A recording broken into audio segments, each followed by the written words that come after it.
Good morning to everyone. Today session में discuss करेंगे एक इंटर के मोस्ट इंपोर्टेंट टॉपिक, एक समान रूप से आवेशित अचालक गोले के कारण वैद्युत क्षेत्र की तीव्रता के बारे में।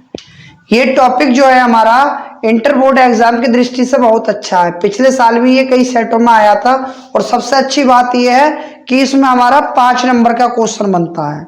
यदि डियर आप हमारे YouTube channel physics wise Sunil sir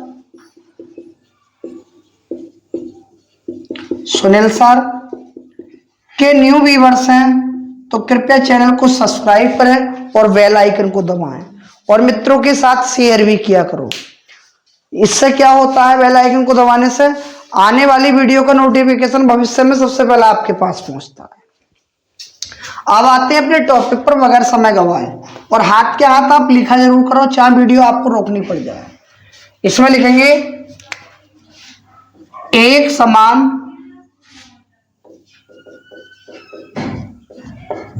रूप से आवेशित अचालक गोले के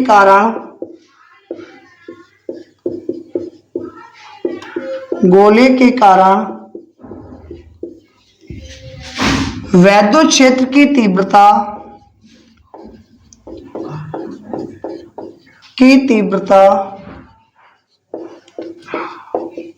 3 बिंदुओं पर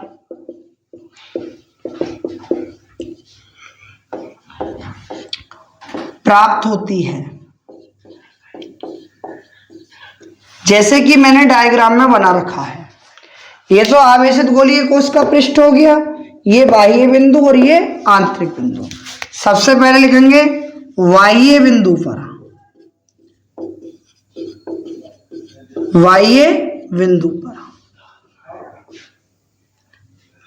नंबर 2 गोलीय कोश के पृष्ठ पर, गोलीय अचालक के पृष्ठ पर।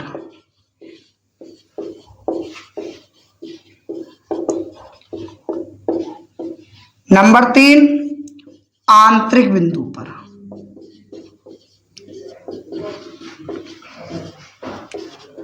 आप डायग्राम भी बना लो और इसे भी लिख लो, उसके बाद एक एक करके तीनों को सॉल्व कराते हैं।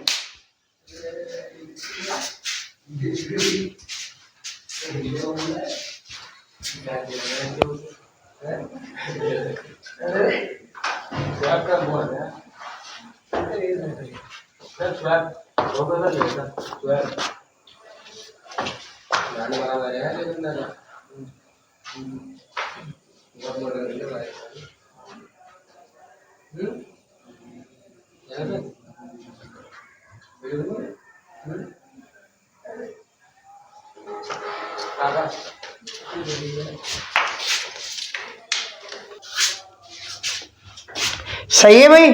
अब एक एक करके हम बात करते हैं। सबसे पहले बाह्य बिंदु पर, फिर गोलीय कोश के पृष्ठ पर, फिर आंतरिक बिंदु पर।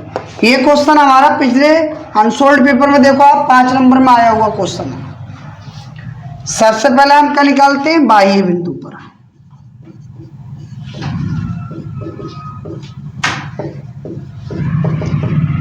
यहां लिखेंगे माना आवेशित अचालक गोले का केंद्र O है। केंद्र O से R मीटर की दूरी पर एक बिंदु P डैश है, जिस पर हमें वैद्युत क्षेत्र की तीव्रता ज्ञात करनी है।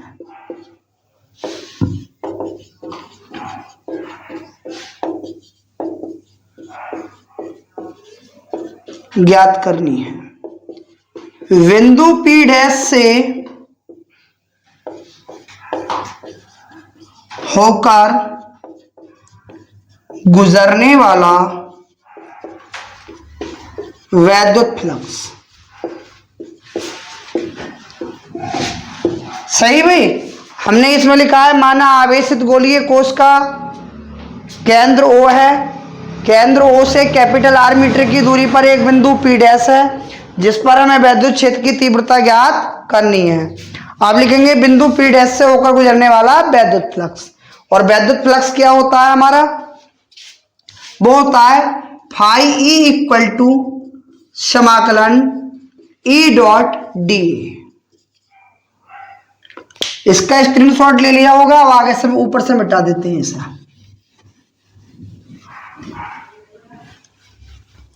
इसे आप बहुत अच्छे से जानते हैं, वैद्युत फ्लक्स के बारे में मैंने कई वीडियो बनाई हैं कि फाई E बराबर, इसे डिफाइन कैसे कर देते हैं, ई D A cos of theta.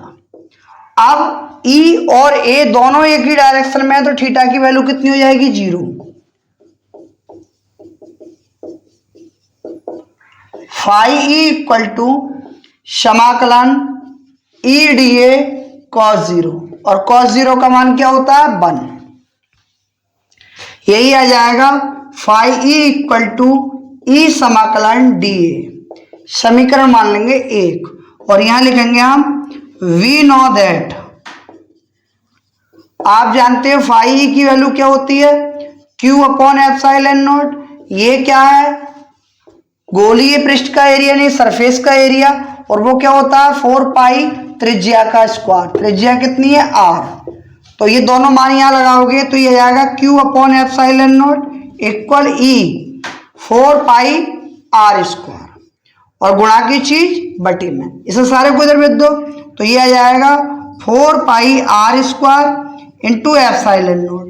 इसे थोड़ा सिस्टम से लिख दो, ये आ जाएगा बेटा E बराबर 1 upon 4 pi epsilon naught Q upon r square Newton प्रति कूलम।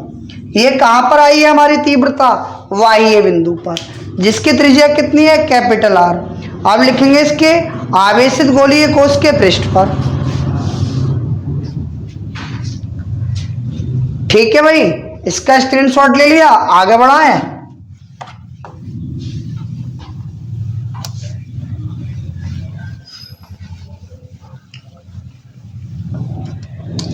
यहां लिखेंगे आवेशित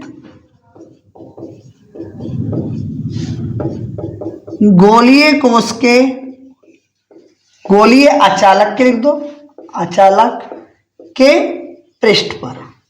यह भी हमारी हेडिंग हो जाएगी। 5 नंबर में आया तो कुछ तो लिखना पड़ेगा ही। यहां लिखोगे केंद्र O से स्मॉल r मीटर की दूरी पर एक बिंदु P है जिस पर हमें वैद्युत क्षेत्र की तीव्रता ज्ञात करनी है।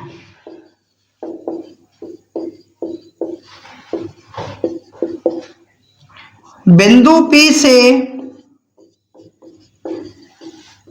होकर गुजरने वाला वैद्युत फ्लक्स।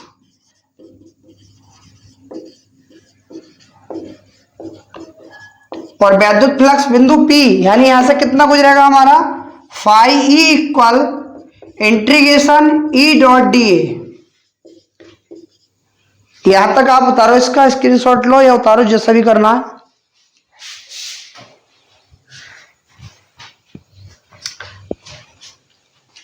पंद्रह 5 नंबर का है, वो क्वेश्चन नहीं है पिछले साल का ही।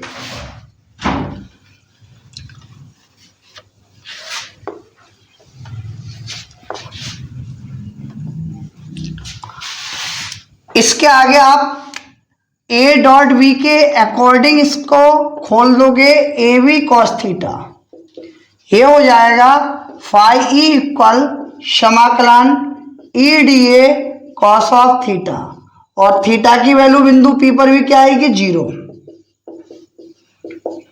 Phi E equal integration E D A cos of 0। cos 0 की वैल्यू कितनी होती है 1। phi e equal integration e dot D ए, या phi e equal e integration D A. इसके अकॉर्डिंग वही मान यहां लिखोगे वी नो दैट ये क्या है हमारी गॉसिस थ्योरम, क्या होती है Q अपॉन एप्सिलॉन नॉट। ये क्या है सरफेस का एरिया, स्फेरिकल सरफेस का एरिया, और वो होता है हमारा 4 पाई त्रिज्या का स्क्वायर। त्रिज्या कितनी है स्मॉल r। दोनों वैल्यू ले जाके कहाँ लगा दोगे समीकरण 1 से। यहां तक आप इसका स्क्रीनशॉट लो।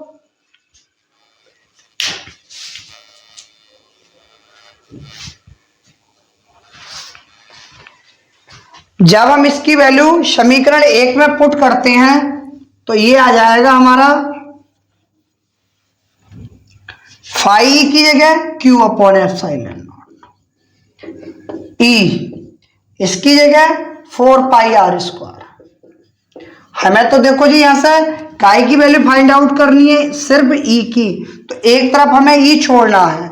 जब ई छोड़ोगे तो Q upon epsilon naught 4 pi R square small R square, या थोड़ा सा सिस्टम से लिखोगे 1 upon 4 pi epsilon naught Q upon R square. ये कहां पर आया आवेशित अचालक गोलीय कोश के पृष्ठ पर। पहली वाली तीव्रता बिंदु P डैश पर आई थी, ये कहा ये बिंदु P पर। इसे लिखने के बाद आप इसका स्क्रीनशॉट ले लो। लिखेंगे हम आंतरिक बिंदु पर, बस 2 मिनट का और बचा है। आंतरिक बिंदु पर, लेकिन भाई ये हमारा क्वेश्चन आने वाला है और आएगा भी, और आएगा भी तो 5 नंबर में आएगा। ये हमारा एक लॉन्ग क्वेश्चन है, इसे कोई रोकेगा नहीं। 3 नंबर के लिए भी नहीं आएगा, ये सीधा 5 नंबर में आएगा। इसमें लिखेंगे किसी भी अचालक गोले के कारण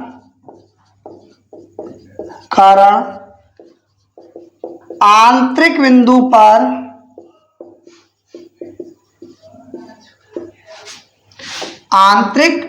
पर वैद्युत क्षेत्र की तीव्रता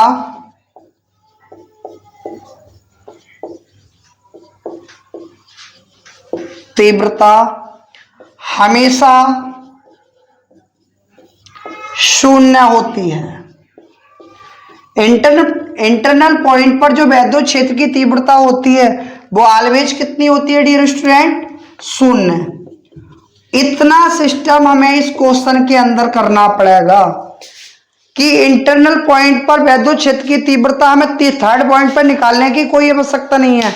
फिर हम क्या करते हैं E इक्वल टू 0 मान लेते हैं। क्यों मान लेते हैं उसका रीजन है, यहां पर आवेश हमारा -Q, यहां पर +Q, और अंदर कोई आवेश नहीं है तो तीव्रता हमारी क्या हो जाएगी, शून्य हो जाएगी। लाइट जाने के कारण थोड़ा सा डिम जरूर हो गया होगा, लेकिन लास्ट तक देखना, बस 1 सेकंड का और बचा है।